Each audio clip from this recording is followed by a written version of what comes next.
Hola amigas, ¿qué tal? Bienvenidas una vez más a mi canal. Yo soy Marta, esto es Antigona Lectora y leo autoras.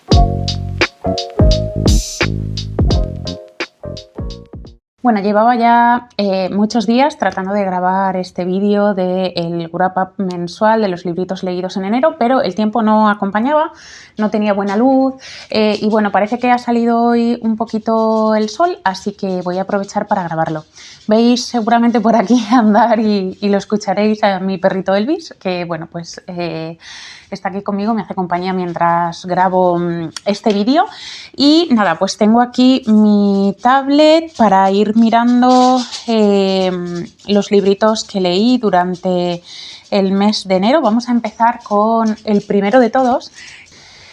Bueno, el primer librito que leí en enero y que terminé fue este de aquí, La juguetería mágica de Angela Carter. Este ha sido mi primer acercamiento a la autora. La verdad es que ha sido, bueno, pues fascinante poder leerla porque ya tenía muchísimas ganas. De hecho, pues bueno, había muchas amigas o compañeras cercanas de Instagram y de YouTube que sí que la habían leído, que bueno, pues estaban completamente y están completamente fascinadas por lo que hace Angela Carter en sus relatos y en sus novelas, y yo tenía esta novela por casa y ha sido como, bueno, necesito desbloquear a esta autora, ¿no? Y me ha parecido asombroso lo que hace, ¿no? Con una historia aparentemente sencilla, toda la complejidad y todo el análisis y crítica social que subyace detrás de esta historia, ¿no? En un primer momento, pues bueno, nos encontramos a una familia que tiene 3 hijos y que viven pues felizmente en su casa hasta que un buen día pues los padres de estos niños sufren un trágico accidente y fallecen. En ese momento ellos tienen que irse a vivir, ¿no? A casa de un tío del que no conocen y tendrán que ponerse un poco pues a disposición de sus normas. Es una obra que tiene como guiños dickensianos, ¿no? Pero aparte de, o sea, como de esto que puede parecer pues una obra sin más, lo interesante es lo que hace Angela Carter con esto, ¿no?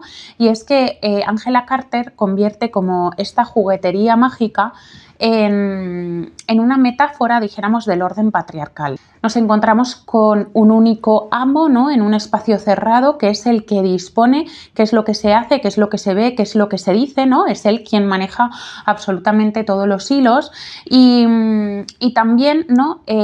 A través como de ese símil con las muñecas, habla un poco como de la cosificación y de la construcción de unos cuerpos que están puestos a disposición de este sistema, ¿no? Como al final los cuerpos de las mujeres pasan a ser cosas u objetos que mostrar o que enseñar, ¿no?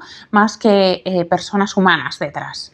Creo que otra de las cosas muy interesantes que hace Angela Carter con este libro es la ruptura, ¿no? Dijéramos, de esa feminidad dócil, ¿no? Porque, bueno, en esta novela, que creo que esto es una temática muy central en sus obras, es, o sea, el personaje principal de nuestra protagonista, pues empieza como a autoexplorarse, a conocerse, ¿no? A descubrir su sexualidad y lo hace de una forma en la que ella recupera como el control de su propia agencia para explorar todo esto y no tanto como un objeto al que, o sea, sin ningún tipo de agencia o deseo sexual, ¿no? Esto creo que también es muy interesante.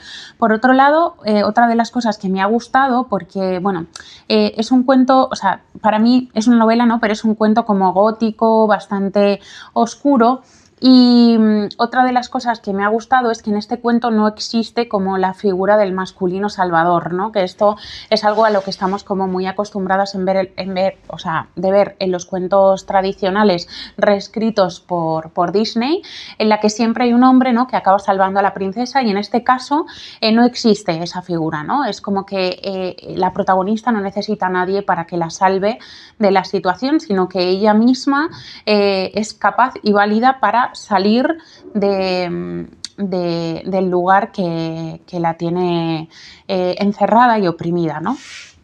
La verdad es que se lee muy rápido, es como que estás muy enganchada a la historia porque, bueno, es muy interesante, o por lo menos a mí me parecía muy interesante ver por dónde nos quería llevar Angela Carter, y luego es uno de esos libros que dejan pozo, ¿no? Que después de haberlo leído, que como digo, puede parecer una historia aparentemente sencilla, nada compleja, se te va quedando y te van viniendo como pensamientos, ¿no? A lo largo de los días y de las semanas, con las que vas profundizando por capa todos los mensajes que la autora quiere transmitir con esto. Creo que es un librito magnífico.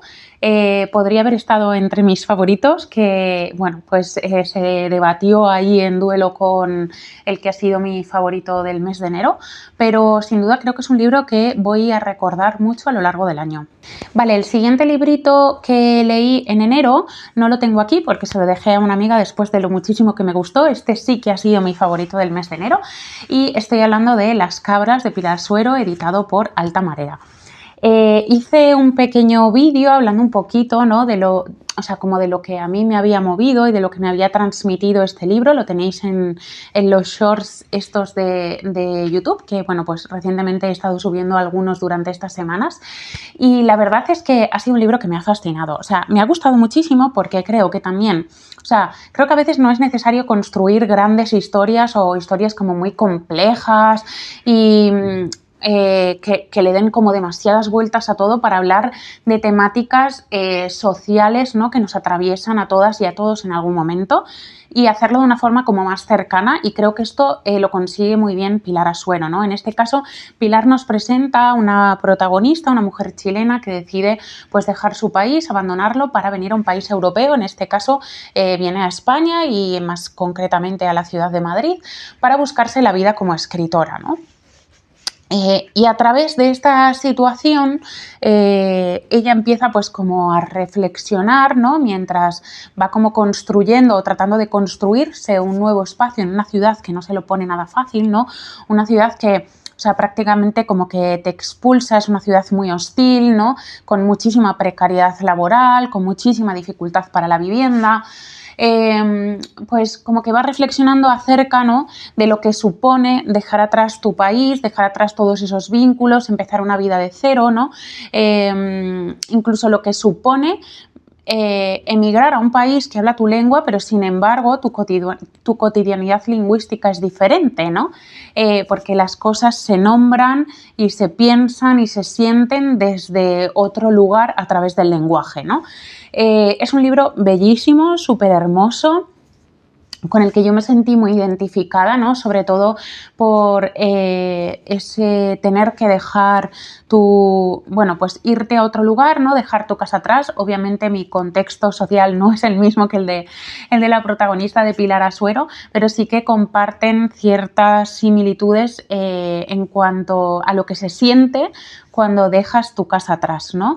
Cómo tienes que volver a construirte a ti misma a través de lo que tú eras y lo que tú eres, ¿no? En este momento, y también cómo tratar de mantener unos vínculos que ya no están, ¿no? Y sobrellevar un poco ese duelo, ¿no? De ese vacío, de sentir que la cotidianidad en tu lugar y en tu casa y con tus vínculos de siempre continúa sin ti, ¿no? Y creo que esto es algo a veces complejo como de ponerle palabras, y creo que Pilar Asuero lo hace de una forma como muy dulce, muy tierna, sumamente bella. Y la verdad, si os interesan los libros que hablan un poco pues, ¿no? de este tipo de contextos sociales, de la dificultad de las personas migrantes cuando tienen que construir una nueva vida lejos de su casa, de todo lo que supone, ¿no? Pues eso, dejar tu casa atrás, tus vínculos, construir una nueva vida, incluso construirte a ti misma de nuevo, de lo que supone volver a relacionarte con personas después de mucho tiempo sin haberlo hecho desde el plano sexoafectivo, cómo se sienten esas primeras veces, ¿no? Si os interesa, de verdad, es un libro cortísimo que creo que pues entraría muy bien en este febrero breve o Little February que está ahora, pues esta iniciativa durante el mes de febrero. Y bueno, pues creo que a muchas os gustaría y os conmovería tanto como me conmovió a mí. Bien, el siguiente librito que leí en enero fue este de aquí, Las Negras, de Yolanda Arroyo Pizarro, que está editado por Yeguas de Troya.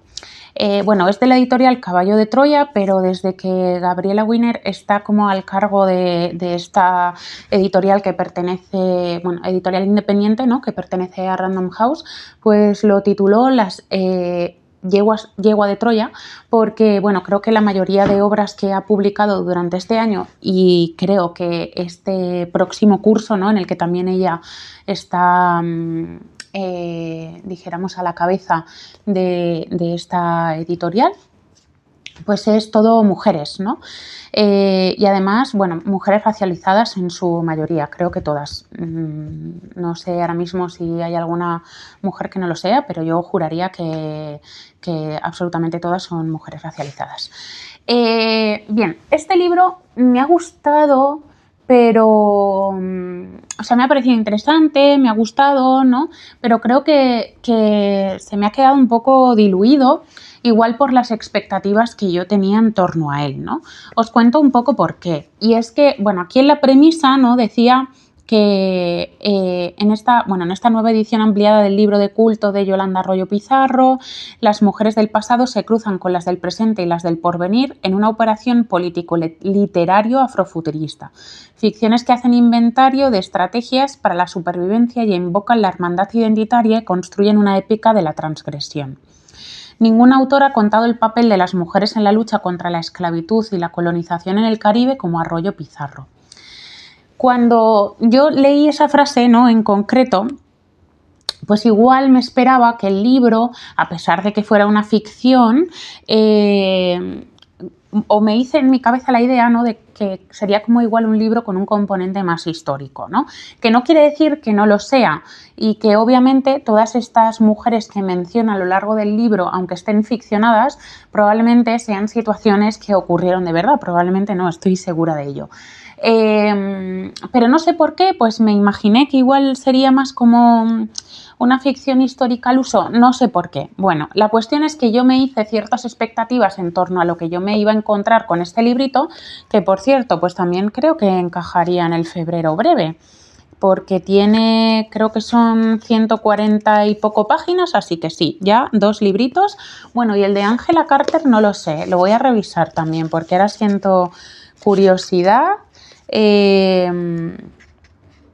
Bueno, este igual se va un poco más, ¿no? Porque creo que el límite está en 280, 290 y este está en 230 y algo, pero bueno, lo podríamos meter así un poco con calzador. La cosa es que, bueno, pues en este libro lo que hace Yolanda Arroyo es cruzar las vidas de mujeres del presente, del pasado, del presente y del futuro, ¿no?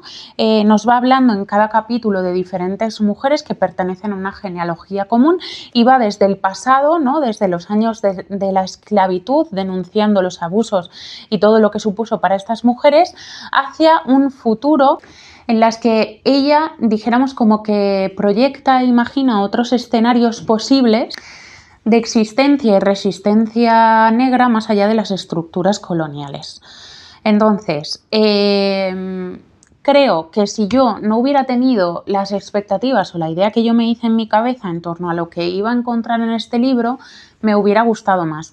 Porque, bueno, o sea, Las Negras creo que es un referente de feminismo negro, ¿no? Es una obra como muy clave dentro de este movimiento y creo que la verdad hubiera conectado mucho más con esto que si no hubiera tenido ya una idea que yo no sé por qué, pues me hice en mi cabeza, ¿no? La verdad es que es un librito que se lee muy fácil, a pesar de que hay distintas voces y de que cada una pertenece como a un tiempo distinto. Creo que la autora entrelaza muy bien, ¿no?, todas y cada una de las voces. No me ha resultado difícil, algo que a mí me cuesta a veces cuando hay muchísimos personajes, me pierdo y me siento como un poco desorientada, y en este caso creo que está muy bien hilado y construido el relato, ¿no?, y la intención de la autora, y creo que al final lo cierra de una forma como muy, o sea, como perfecta, ¿no? Si os interesa pues todo este tema del colonialismo, antirracismo, movimiento feminismo negro, creo que puede ser un libro muy interesante, y si os gusta también pues la ciencia ficción, ¿no? Porque ese toque afrofuturista la verdad es que está muy guay, y creo que es una de las partes que más me gustó del libro, ¿no? Las voces, como dijéramos, más del futuro. Así que bueno, pues os lo recomiendo mucho porque creo que es un libro, a pesar de que yo no he acabado de conectar, creo que es un libro trivial, y que, bueno, pues que a muchas de vosotras os puede llamar la atención y podéis disfrutar de la lectura sin ir con esas expectativas que yo pues me hice antes de leerlo. Vale, el siguiente librito que leí en enero, también subí un vídeo de estos cortitos hablando un poco de él, y en este caso estoy hablando de La segunda venida de Gilda Bustamante, editado por Sigilo, y es de Salomé Esper. Este libro me ha encantado, la verdad. Todo lo que edita Sigilo me encanta porque es como que hay muchísima ternura y muchísima esperanza en todos los relatos y las historias que publican, ¿no? Aunque puedan estar ambientados en un contexto social más actual y que tengan esa denuncia, ¿no?, social de, pues, de lo que nos rodea, siempre hay como muchísima esperanza, ¿no?, como muchísima luz. Y en este caso, este no es un librito de denuncia, pero sí es un librito súper luminoso, ¿no? Aquí lo que hace Salomé Esper es construir un personaje de una mujer de 79 años que resucita un año después de haber fallecido, ¿no? Entonces, bueno, pues ella resucita, no sabe muy bien cómo, ni por qué, ni qué es lo que ha pasado, y regresa a su casa, ¿no? Y allí, cuando regresa, tiene que encontrarse pues con el vacío y la pérdida que ha dejado su ausencia, ¿no?, tras su muerte. Y cómo tiene que tratar, bueno, sus familiares queridos, tratar como de recolocar un poco todo esto, ¿no? Toda esa pérdida, todo esa, de repente, volver a la vida, ¿no? Volver a aparecer e irrumpir de forma abrupta en esa transición del duelo.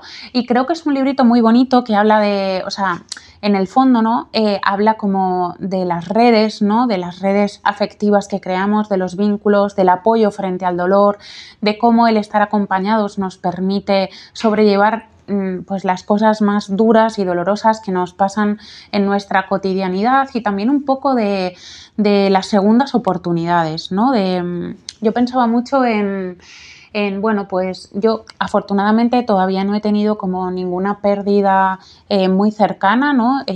Mis 4 abuelitos están vivos, mis papás también, no he tenido como ninguna pérdida de un familiar cercano, o sea, sí, pues cuando era joven mi bisabuela, ¿no?, que era una adolescente o preadolescente, pero no he tenido como una pérdida que me atraviese muchísimo, ¿no?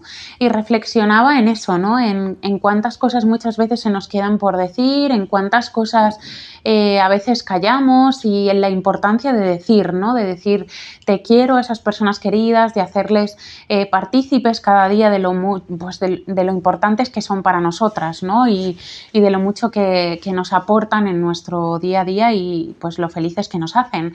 Y creo que esto es algo que a veces obviamos o quedamos por hecho, y yo creo que este libro es un poco una oda a todo eso, ¿no? A la familia no elegida y a la importancia de decir todas aquellas cosas que damos por hecho y que muchas veces callamos, y que tenemos que decirnos más que nos queremos, ¿no? Y abrazarnos y besarnos, y que sepamos pues que estamos ahí, ¿no? Y que esa persona pues nos quiere, nos admira, nos valora, y que nos hace felices.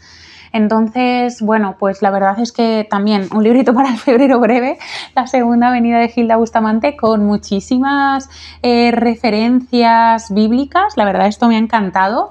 Como esa reescritura un poco de la Biblia, muy bonito.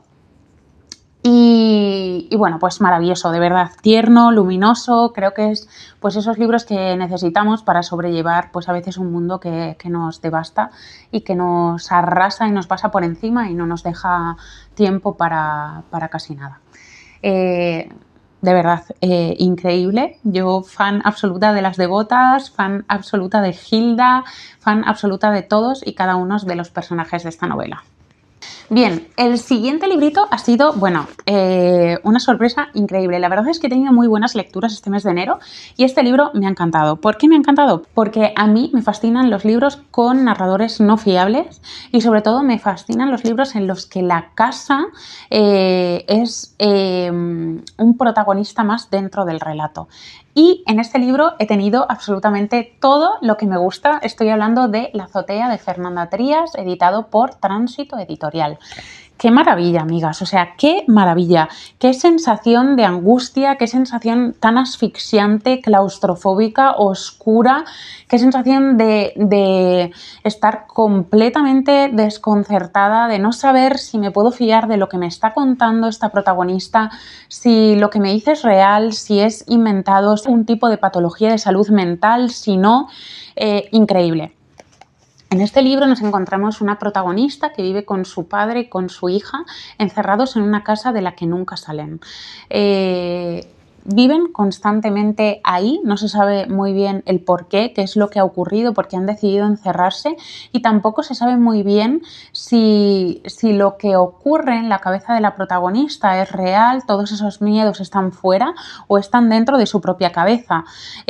No sabemos si la protagonista sufre algún tipo de patología o incluso depresión posparto porque, bueno, pues ella está embarazada durante gran parte de ese encierro, ¿no? Y tiene una persona que es la que, bueno, pues se encarga también como de llevarle el embarazo, que es la que la visita en casa y la que le trae todo, absolutamente todo lo que necesita, ¿no? Es otro libro que entraría en el febrero breve, siento que este es un libro de lecturas de enero y Little February, igual lo titulo así. Y no quiero contar mucho porque creo que, o sea, lo interesante de este libro es la experiencia lectora, ¿no? Todas esas sensaciones que Fernanda Trías consigue trasladar como del papel a tu propio cuerpo, ¿no? Toda sensación como de asfixia, un ambiente como muy opresivo, oscuro, de relaciones disfuncionales en las que no sabes muy bien porque te lo dice pero no te acaba de decir qué es lo que está pasando, ¿no? En los miedos de la protagonista, ¿no? Creo que, o sea, Fernanda Trías juega muy bien ahí con esa incertidumbre, ¿no? Porque tampoco te acaba de desvelar nada, simplemente deja como pequeños destellos que el propio lector tiene que ir como construyendo ese puzzle y decidiendo qué le encaja y qué no. Habla de muchísimos temas que son triviales, ¿no? Pues como los miedos, si los miedos anidan en el propio cuerpo o en el exterior, de cuáles son nuestros cordones umbilicales, de qué nos une, qué nos separa, de las relaciones, de la violencia, ¿no? De dónde anida la violencia. Pero plantea todas esas cuestiones sin llegar a resolverlas, ¿no? Y esto es lo que más interesante me ha parecido de todo el libro. También de si realmente cuando vivimos en esa atmósfera existen espacios en los que ser como libres, ¿no? Y poder refugiarnos, un poco ahí el simbolismo de la azotea.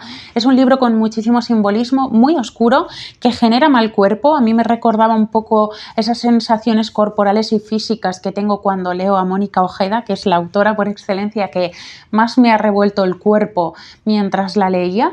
Y la verdad es que estuve muy enganchada a esta historia que se queda abierta, así que los que no seáis amantes de las novelas abiertas o de los finales abiertos, igual nos gusta, pero a los que sí que os guste todo ese tipo de relatos oscuros, duales, ¿no? Que son ambivalentes, que no te acaban de decir las cosas, pero sin embargo lanzan como distintas cuestiones para que seas tú el que acabe construyendo el final del relato que más te encaje. Creo que esto es una novela increíble, o sea, de verdad, un acercamiento maravilloso a esta autora. Tengo creo que 2 libritos más de ella en casa, Mugre Rosa y El Monte de las Furias. Ha sacado recientemente un libro de relatos y espero seguir leyéndola porque me ha fascinado. Bien, el siguiente librito que leí en enero también fue un libro que me mantuvo muy enganchada. Y es que, como ya sabéis, yo aquí soy un amante de las historias góticas. Uno de mis libros favoritos y películas favoritas es Rebeca. Y este libro me ha hecho volver de nuevo a Manderley. O sea, de verdad, encontré este libro que ha sido un tesoro, El coleccionista de libros de Alice Thompson, editado por Siruela y traducido, a ver si os puedo decir, por Raquel G. Rojas. Encontré este libro en la librería de segunda mano de mi barrio, de la que siempre os hablo, Random Books. Os dejo abajo el enlace por si le queréis echar un vistacillo a su página de Wallapop y comprar alguna cosita. Y a mí me llamó muchísimo la atención esta portada, porque como ya os digo, a mí me fascinan las historias en las que las casas son parte principal del relato, ¿no? Me encantan las historias en las que las mujeres viven encerradas en las casas. Y me encantan las historias que a través de ese encierro doméstico hacen una crítica, dijéramos, como a la institución matrimonial, al sistema patriarcal. Me fascina, o sea, es una cosa que me vuelve loca. Y yo vi esto, una mujer aquí sentada, con todo, pues la pared, las cortinas ardiendo, y dije, esta es mi movida. Y claro, aquí atrás pues hay como una especie de anotación de Stephen King que ponía un perturbador espectáculo gótico rebosante de energía y genuinamente aterrador. Además lo comparaban con Rebeca y Angela Carter, o sea, y a la Angela Carter más transgresora. Y fue como, madre mía, es que esto es todo lo que yo necesito en la vida. Así que me lo compré y ha sido una grata sorpresa.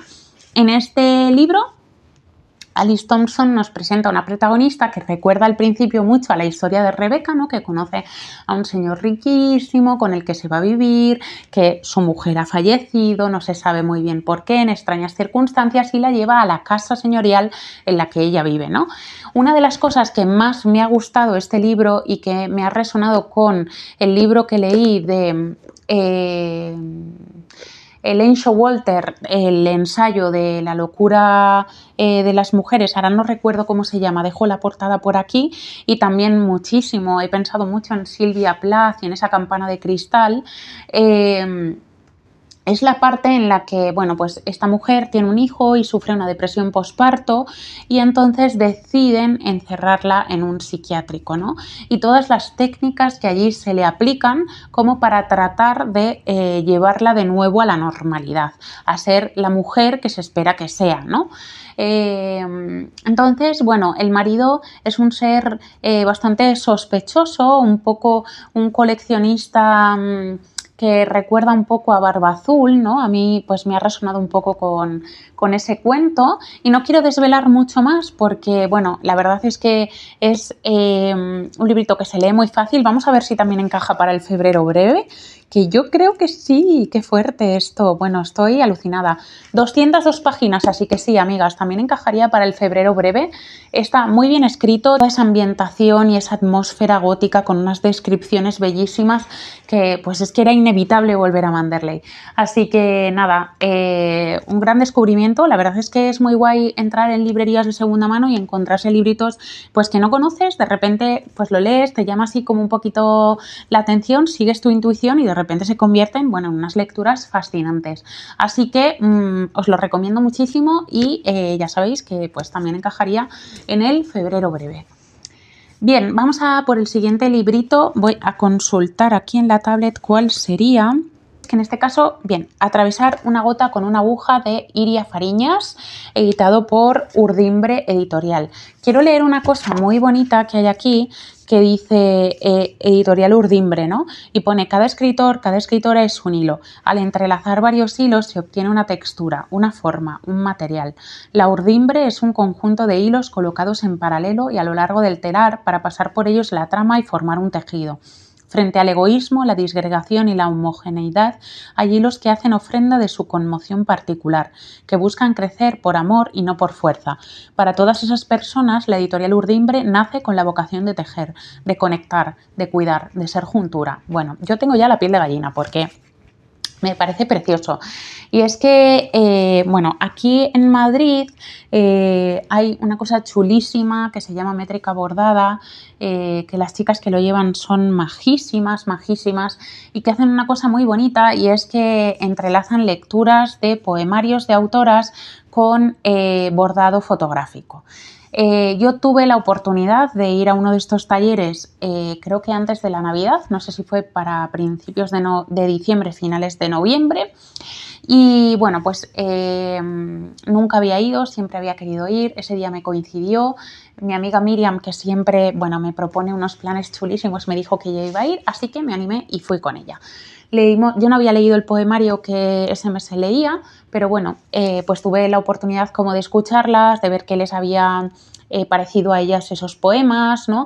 Y normalmente eligen libros y poemarios que estén un poco vinculados al hecho de bordar, ¿no? Del tejido, de la costura, de los hilos, ¿no? Un poco en esa línea.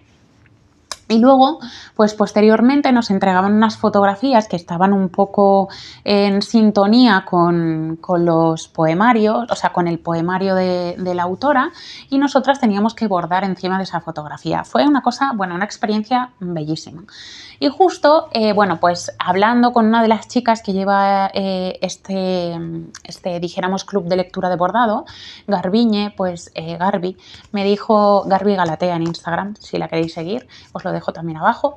Me comentó que iba a ir Iria en febrero, que si a mí me interesaría en algún momento pues hacer algo con ellas, ¿no? Tener como una especie de charla con la autora y demás, y este era el poemario que se iba a leer. Yo este poemario lo tenía pendiente en casa porque Iria me lo había enviado y la verdad es que me puso algo muy bonito que también quiero leeros. Marta, la sutura, todo rastro no es más que un cauce, la idea del regreso, un vaivén, un eco o un símbolo para sostener un poco o quizá el mundo al derrumbarse.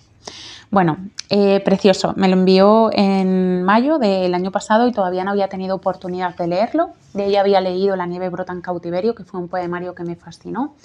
Y la idea es que, bueno, voy a tener esta charlita con ella el martes, día 10 de febrero. Vamos a hablar sobre este poemario y después pues bordaremos, ¿no? Sobre las fotografías que nos entreguen las chicas de Métrica Bordada. Y ha sido un poemario que me ha encantado porque Iria hace una cosa muy bonita con este poemario y es que trabaja sobre un mismo concepto, ¿no? Que es, dijéramos, como el trauma, la herida, la disociación, todas esas secuelas, ¿no? que nos atraviesan después de, pues de un episodio doloroso y traumático para nosotras. Y me gusta mucho, ¿no? Cómo enlaza todo esto, ¿no? O sea, cómo a través de la construcción incluso de sus propios poemarios va hilando, ¿no? Y va suturando a través de la palabra, ¿no? Creo que esto es lo que, bueno, pues que por eso es uno de los motivos por los que las chicas de Métrica habrán elegido este poemario. Iria, bueno, a mí me rompe cada vez que la leo, me gusta muchísimo, conecto mucho con su poesía porque me parece como muy bella, muy simbólica, ¿no? A veces, y sobre todo me gusta esta idea de trabajar sobre un mismo concepto, ¿no? E ir como desglosándolo poco a poco. Está dividido en 4 partes, que la primera parte sería convulsión, ¿no? Que yo pues lo relaciono como en ese momento en el que ocurre, ¿no? este suceso. La segunda, la oscuridad, ¿no? Toda esa parte en la que nosotras, después de haber vivido un hecho que nos daña, ¿no? Pues nos vemos sumidas en una especie de oscuridad, ¿no? Perdidas, en las que simplemente experimentamos dolor. La siguiente parte es estallido, que esta parte yo la relacioné por un poco como los poemas que cuentan, ¿no? con el deseo como de romper con eso, ¿no? De reconciliarnos con esa parte fragmentada y rota. Y por último, la última parte es onda expansiva, ¿no? Que es cuando todo ese dolor como que ya se integra dentro de nosotras, ¿no? Y nos transmuta a otra cosa. La verdad es que es muy bonito. Me gustaría leeros alguno de los poemarios. Bueno, es que cualquier cosa que pueda decir, pues, por ejemplo, aunque creo que mi favorito es uno que se llama Naranjas, a ver si lo encuentro y os lo puedo leer porque me encantaría. Y lo tengo, Naranja dulce en el pecho. Os leo solo como, bueno, es que os lo voy a leer yo creo todo porque lo tengo, bueno, pues absolutamente marcado. No sé si lo podéis ver y los corazoncitos, bueno, lo amo. Dice, me asomo a los bronquios florecidos de azahar en un terreno de hielo. ¿Dónde hay tierra y dónde vacío? Mejor refugiarme en mi bosque de leña y naranjas, en su arroyo y sus riscos, sus senderos apretados en este nido donde aún puedo murmurar sin abrir las grietas. Bronquios de azahar, introducíos por esta carretera peligrosa de mi pecho, hacedlo hogar, filtrad luz mirando al cielo, clavadme astillas, dadme un motivo para defender el amor, o para inventarlo al menos. Dejad que la fruta se congele a 15 grados bajo cero y que yo no me mantenga en la temperatura donde nada sucede, donde hasta la muerte se ralentiza. Bueno, es que me parece como bellísimo, de verdad, muy bonito. Tenéis que leer a Iria si os gusta la poesía, porque creo que es pues increíble ella y todo lo que hace a través de la palabra. Vamos con el siguiente librito y último que leí en enero. Este ha sido, lo tengo por aquí, Mujeres que amamantan cachorros de lobo, de Adriana Cabarero, editado por Galaxia Gutenberg. Voy a ver si este libro, no sé si está traducido, que yo creo que sí. Sí, traducción de David Paradela López. Vale. Bueno, se llama Mujeres que amamantan cachorros de lobo, iconos de lo hipermaterno. Este libro me lo envió la editorial y es que a mí pues me llamó mucho la atención la premisa que ponía aquí, que era ¿qué significa ser madre? ¿Qué significa pensar el cuerpo como materia viva que en el parto se abre y se desgarra? Devolviendo el concepto de vida a su dimensión visceral, Adriana Cabarero desafía la indiferencia de la filosofía hacia el cuerpo materno y explora sus lados oscuros y perturbadores, marginados por una tradición que favorece representaciones idílicas y luminosas. Para ello recurre a la literatura analizando la maternidad en libros de autoras como Annie Ernaux, Elena Ferrante o Clarice Lispector. Además de al pensamiento filosófico y a la tradición trágica griega con incursiones en la antropología, la biología y la teoría crítica feminista. Vale. Como veis, es un ensayo en el que ella trata, ¿no?, como de desmitificar esa idea de la madre como ser de luz, ¿no? Como traer y poner sobre la mesa todas esas zonas y grietas oscuras, ¿no?, y grises de la maternidad de la que nadie habla. ¿Me ha gustado? Sí. ¿Me ha parecido interesante? También. ¿Me ha parecido complejísimo? Muchísimo. Es un libro muy complejo porque, bueno, pues ella, claro, es filósofa, si no me equivoco, voy a confirmarlo, pero sí, antigua profesora titular de Filosofía Política en la Universidad de Verona. Entonces, claro, la parte igual en la que habla de las autoras, que yo esperaba que hubiera más parte de eso, ¿no?, que analizara y desgranara más pues obras de autoras, un poco como el libro de las buenas chicas de Arantzazu Sumaya, que leí el año pasado y que también me gustó muchísimo, pues esperaba un poco más de eso, ¿no? Y pues sí que el primer capítulo y episodio ella analiza esto, luego pues también menciona a Hannah Arendt, ¿no? Es como, bueno, sí, pero más desde un lugar como más filosófico. Y luego hay partes en las que habla pues como de esta tradición trágica griega, ¿no?, que también me parece interesante como para repensar cómo hemos construido la figura de la madre y lo que supone maternar y la maternidad, etcétera, etcétera, ¿no? Y cómo ella trata de pensarlo desde un lugar como más carnal, ¿no?, dijéramos, no desde un plano puramente biológico, aunque también a veces me hacía dudar un poco, no sé si por mi falta de comprensión del texto al 100%, ¿no?, con respecto a si estaba a favor de determinadas teorías biologicistas que a mí me descuadraban un poquito, que creo que no, porque luego al final me dio la sensación de que no, pero había como atisbos en momentos en los que ella lo planteaba, lo reflexionaba y eran muy interesantes, pero a mí me desconcertaban un poco, ¿no? Ya digo que probablemente el problema sea mío porque es un libro muy complejo que creo que tendría que volver a leer. Bueno, si estáis acostumbradas a leer filosofía, os interesa todo esto, ¿no? De, pues como dice aquí, en pensar el cuerpo como materia viva, ¿no? Y repensar un poco la figura de la madre desde un lugar menos... dijéramos, luminoso y más oscuro, pues creo que tiene reflexiones muy interesantes y hay partes, pues sobre todo cuando desgrana las obras de las autoras como Arnold, Spector y demás, que, la verdad es que pone mucha lucidez a muchas cosas, ¿no? Habla mucho también de Elena Ferrante y me pareció muy interesante cómo analiza a los personajes y las relaciones materno-filiales en su obra, ¿no? Y todo ese concepto de lo tremendo que habla en torno a la maternidad. Pero otras o sea, no es que se me hicieran infumables porque no, era muy interesante, pero me costaba comprender. Entonces, bueno, pues creo que igual en otro momento de mi vida, pues si exploro un poco más la filosofía, que hacía mucho tiempo que no leía un libro de filosofía, pues probablemente llegue a comprenderlo desde otro lugar, pero por el momento pues ha sido un libro que creo que no les ha sabido sacar todo el provecho que puede tener. Así que bueno, pues esto es lo que puedo decir de este librito. Espero que os haya llamado la atención alguno de estos libritos.